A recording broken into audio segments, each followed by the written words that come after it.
Hi, this is Shanshan. I sell art on Shanshan.co. Today we're going to review, or react to, John Bradham, artist.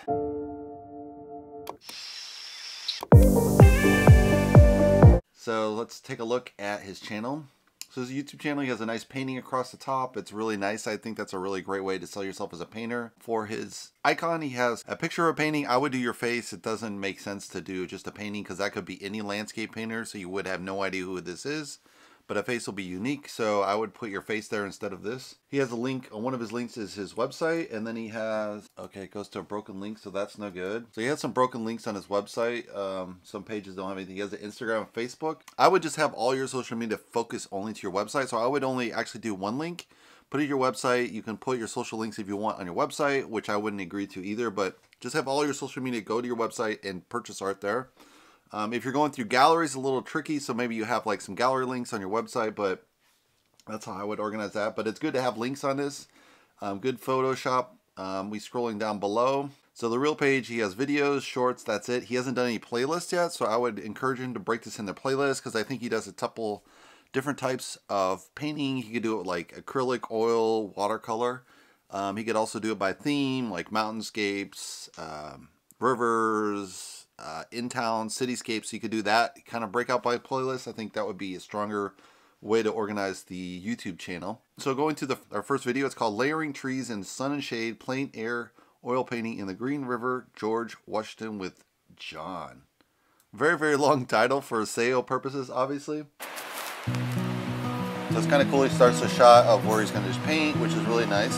Right on set, so you get really right into where he's going to paint. Skips right to kind of, he's already kind of putting in the groundwork, so he's chopped out a lot of the beginning of the painting, which is kind of cool. No voiceover. He could add voiceover, obviously. It is a little nice with the music. A lot of people just do either they won't talk at all and you just have the river in the background, which is okay, but I think adding a little bit of music is nice. I don't know if I'd have it this loud, but so he's showing the finished product right out the gate.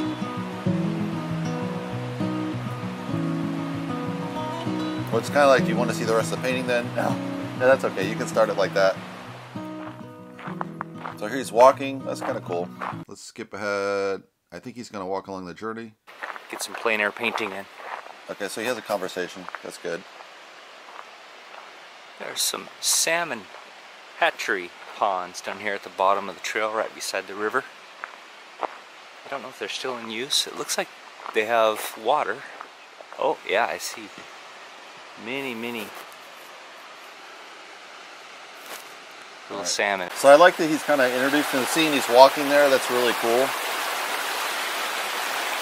I don't know if I'd cut the video exactly together like this, but I really like over there that he's introduced us. Enjoying the day. Let's get to the painting.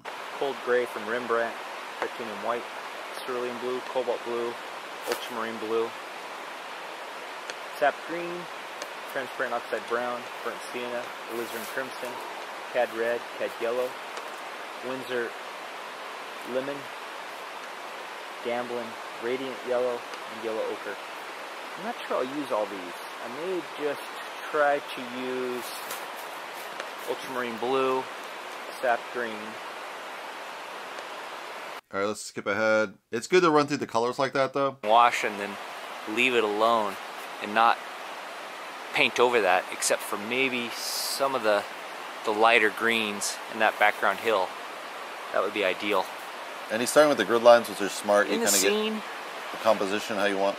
a lot of browns and greens, of course, but there's also some nice blues in the boulders.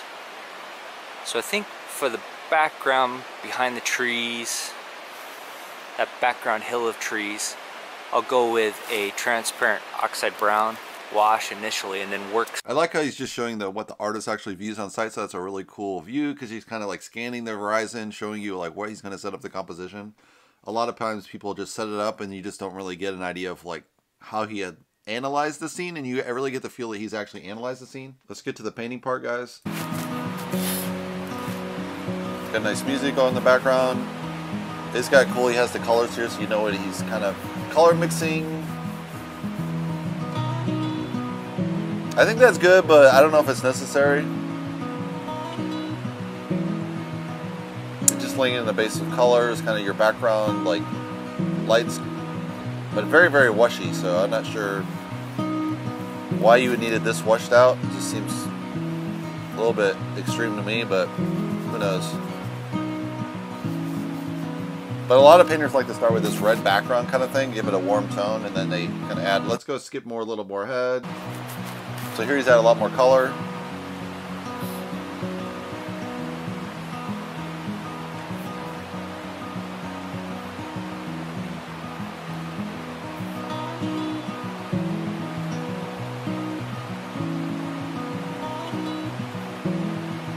I guess it's kind of an impressionist style painting the way he does it. Oh, it's interesting. He's mixed the paints on top.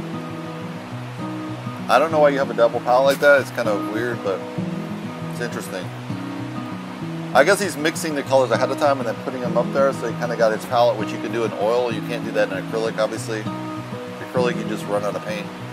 The paint would dry up too fast.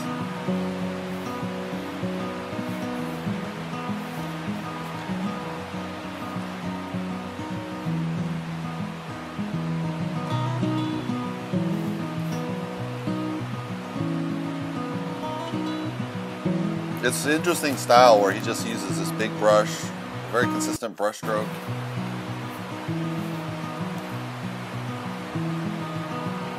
Okay, so you hear he's done some time lapse to kind of speed it up, which is good.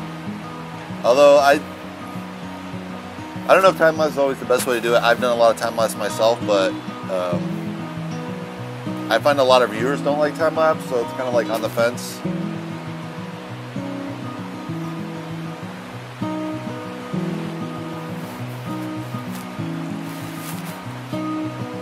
That's annoying. Get some hair on that thing right off the brush or something. It's like you want to start over almost. So I think that's close to the Fend. Let's skip to the next one. This one is called Plein Air at Seattle Seaplanes. So I probably could mention his name in the title as well. It's a shorter title. I like that title better, but... Down here on the Seattle waterfront on Lake Union, and I'm looking at Seattle Seaplanes. I've had my eye on this for a little while, wanting to try to make a painting of it. These seaplanes are kind of iconic for Seattle, and I like the old broken down, jumbled shape of this place.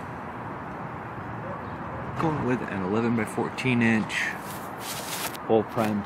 So I like his like slow introduction of what he's going to do. Let's skip out a little bit more. I know it's been a while since I uploaded a video. We lost our 13-year-old cat Jasper, and it hit me pretty hard.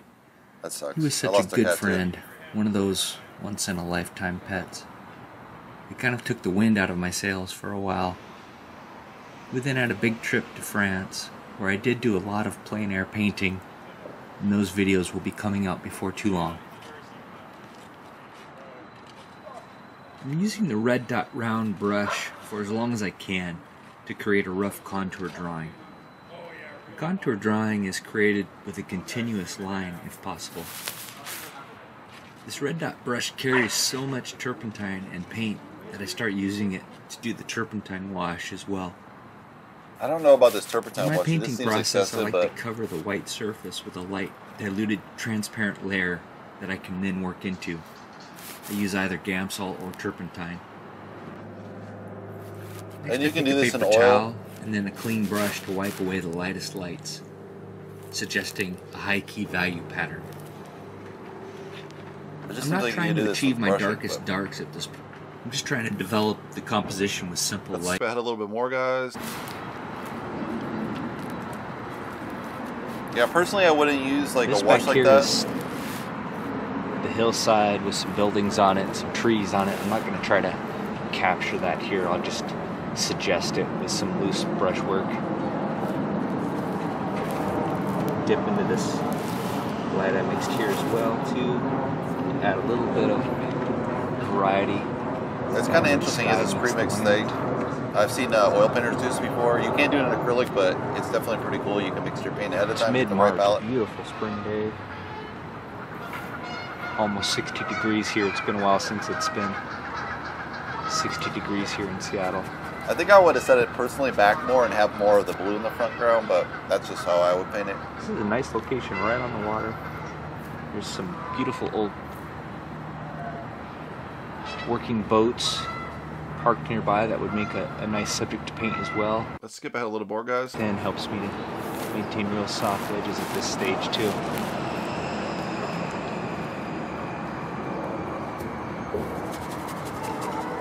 The sun's kind of over here, mostly behind me, so over here the sky's a little bit lighter.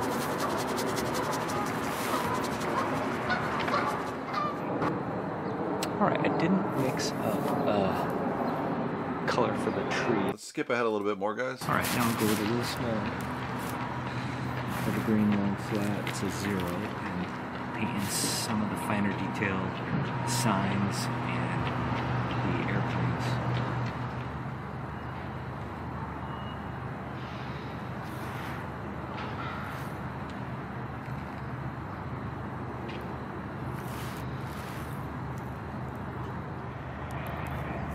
Just making marks. I don't.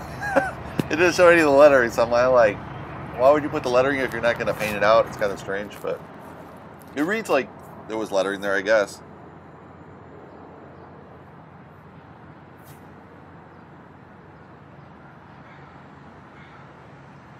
Like his lettering's literally just marked, so. But it still reads like a nice painting. I mean, he's obviously abstracting the background, so I guess that's his style. Let's go closer to end. Oh, here he's actually painted in the lettering more. Okay, so he does do the lettering at the end. Here are a few more paintings I created, inspired by this very Seattle place. So he had some other paintings. That's kind of cool to add that on to the end. Let's go to the next one. It's called Brushes and Palette Knife Work, Plein Air Oil Painting with John Bradham. So that's a very good SEO title, I think. It's very logical to read, and at the same time it has a lot of keywords in it, so I think that's a really good title. Hey, hello again. Well, I'm out on the Emmons Vista Trail near sunrise on Mount Rainier. Beautiful early fall day. Nice and sunny, just a few clouds. Come up here to Mount Rainier.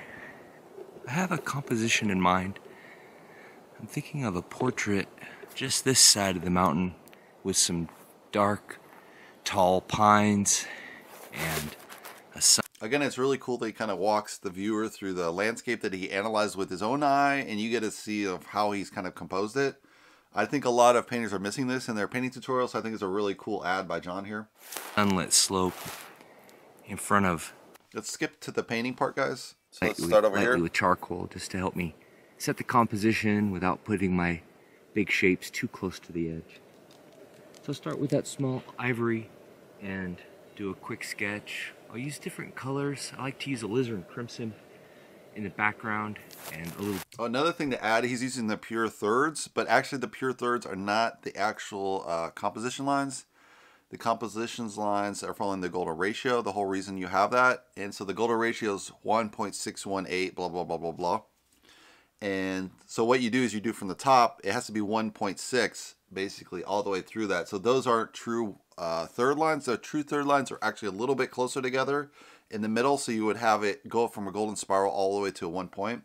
So that's just some little bit of a technical thing. It's not that important because these are pretty accurate, but the real third lines are just a little bit different than what he's drawing here. Of ultramarine blue to keep those colors in the background nice and cool. And then as I come forward, I'll probably switch to burnt sienna. And so this is he's actually drawing versus the washes he did last time? Or burnt umber. Oh, he's going to go to the washes pretty soon here. Sketch the objects in the foreground. And then I'll use those same colors for the turpentine wash. So he's mixing up real painting, life with a time lapse to kind of make it fuse it together. This plein air session was back in late September. I'm just now getting to editing the video. I tend to do a lot of painting plein air in the summer and then catch up on editing during the rainy months. That's pretty smart. Because yeah, Seattle's very, very rainy, so you can just December 22nd, hammer it out and then just put out. In the holiday season. That's a pretty cool idea. Wishing you and yours happy holidays. The only problem with doing that batches is you might miss parts of the painting and have no idea, and then you don't have anything to work with because it's months later. Putting on those colors for the turpentine wash, I'm kind of looking for the colors that are shining through in the scene that I wouldn't mind leaving exposed. So let's skip ahead a little bit more, guys. So he's doing kind of this watercolor wash to start with, which is really kind of an interesting way to start. Here he slowed it down to the real-time painting. He's painting very, very meticulously, you could say. I kind of like to start by painting the lightest light in my clouds or in my snow-covered mountains. I find it kind of helps me to set the key for the whole painting, and it keeps those lightest lights clean. I find if I try to paint the lightest light later over darker paint, they get muddy, especially painting plein air. I like this better than the other videos where you had music, because you don't really need music if you're in the right natural setting, I think. Right up into Could be distracting. that lightest light. Let's go a little bit further ahead, guys. See more of the painting. Here I think it's out of focus a little bit. I don't know why, but it's a shame it's out of focus. But you never know in the moment if it's out of focus or not, and then you're just like kind of hosed. Alright, there's the mountain. So the way to avoid that in your own shot is when you shoot, make sure you lock in the focus and then turn off automatic focusing so it doesn't capture your hand. Like this would be in focus, and go back here, it's out of focus. In this case, this camera adjusts pretty rapidly. But you could have he has that out of focus. I don't know whether he didn't check. It's an easy thing to miss when you're photographing, but unfortunately that happens in this video. But it's a really nice painting. It's just a little bit out of focus. I'm going to skip ahead a little more, guys. Following the wash can help. The shapes and spacing look I really good like in the this wash, style too. so it'll likely look good in the finished painting. Because he's abstracted the background just a little bit, but very nice, realistic colors and just a beautiful, beautiful color. He's added music in here again. I don't know when he snuck it in, but he had added some color music in there, but it wasn't there before. This is kind of nice too. You got a couple shots where he's just outside of where you're focused. After stepping back, I can see the paint in the foreground. See, it's focusing on the trees. That's the problem instead of the painting. Scrape it down but, to unify that area so it's not so distracting. Which really sucks that if I can add some splashes of did that, but color it is what to it is. suggest the wildflowers, scrubby dry brush, and fallen dead branches and rock. At least we know where the focal point is. It's on the trees, so that's why this is out of focus. But it's something easy to screw up in a painting video because he's got like 2 cameras going, 3 cameras shots, so it's very easy to screw that up. But he has a really nice thing because you see how he's painting. He's color mixing everything you'd want to if you want to learn how to paint. This is a really good video, I think. Let's go to the very end here, see what the finished product is. Scrape a lot of that off. I may find it too harsh, but here, with the backlighting, it looks okay. I think it's another painting. Well, as always, thanks so much for joining me. If you like these videos, please like and subscribe, and I'll see you in the next one. And the like and subscribe you should also do at the very beginning of your photo because they might not see the whole painting. Like I'm cutting off the ends of these films, so I'm not seeing that. So at the very beginning, I always have in my own videos like and subscribe, and then maybe at the end you have the same thing. It's repetitive, but unfortunately you have to do it to kind of build up your likes. Let's go to his website and see what that looks like. So he has just his name. He has the real simple what it's about contact paintings, recent plein air, purchase prints, email newsletter, videos. So I like those are really clear titles, so very sharp and easy to understand. You know what it's about. It's about this painter. He has paintings going across, just the real basics. He has a join email letter at the bottom. He has social media links. I would scrub all the social media links off because you want to control it on your website. You don't want them to go out of your website and then like back on the social media, and then they get to a different artist, and before you know it, they're not even looking at your own work. They're looking at some artist's work. So that's the danger of social media links. So I would kind of probably scrub those off. Or at least just do dedicated videos. Let's see. Let's just open one of these. Let's do landscapes here. So this lays out in kind of Instagram format, which is really nice. Comes together. Has the price, size, everything. So that's really nice. He's throwing through a gallery. So let's see what this goes. Just open one. So it has a link to the gallery. So he has to do this because it's through a gallery. So that makes sense. It's nice if you can just have it go through a gallery. It just saves you a lot of time. As the artist, you know, they'll take their 30-50% cut, but they're doing all the marketing. They're showing in front of the guests. So it does a real favor to the artist. Let's go to contact page. It's really simple. He's not doing a free giveaway or anything. So there's kind of, You're just going to sign up if you really, really like his work, but his painting's good enough that you don't need more than that. He has a really simple about him. He was going blind, which is horrible as a painter. He has some email, phone number, again, list. He's got a paintings page, which is going to be what we saw off the homepage. Recent plein air. He could probably do simple as to this recent works, maybe. I mean, most people know what plein air is, or if they're art fans, but you might be very beginning. You might not know what plein air means. You could just say recent works, maybe. But I mean, recent plein air is obviously outdoor works. He has purchased prints. I could just simplify this to prints. And this is off, I think, not Flickr. I know what this is. I've sold my prints off this website too, so I know what that is. He's got the Newsmail e-letter. Oh, he has a video site, which I really like. I would encourage everyone to do this, to have a videos webpage to kind of show a sample of your best videos you think you can put together, and you get a real view of the whole body of work.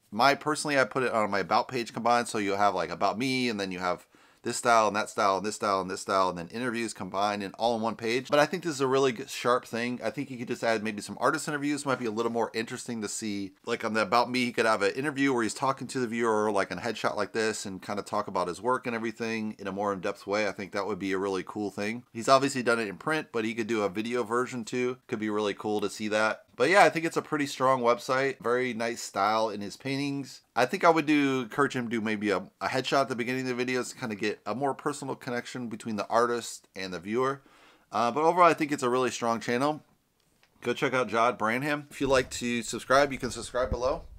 And I'll see you in the next Artist React video. See you guys.